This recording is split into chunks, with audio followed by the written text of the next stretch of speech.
ஆஸ்திரேலியாவிற்கு அதிர்ச்சி கொடுத்த Zimbabwe cricket அணி. 20 ஓவர் உலகக்கோப்பை லீக் போட்டியில் ஆஸ்திரேலியா மற்றும் ஜிம்பாவே அணிகள் விளையாடினர்.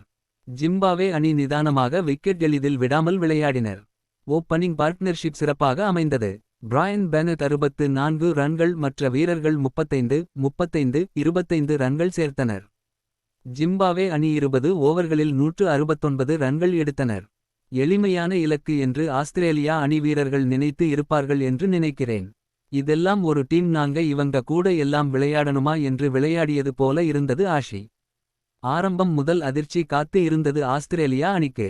ஜோஷ் இங்கிலீஷ் 8 ரன்னில் அவுட் ஆக, கேமரன் கிரீன், டிம் டேவிட் 0 ரன்களில் அவுட் ஆகி வெளியேறினார்.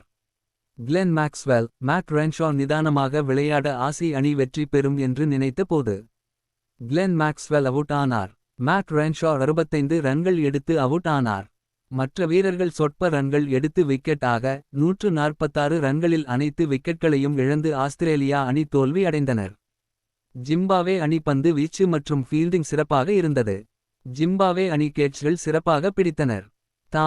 தான் என்று இருக்கும் பல அணிகள் இந்த உலகக் கோப்பையில் சற்று தடுமாறி வருகின்றனர்.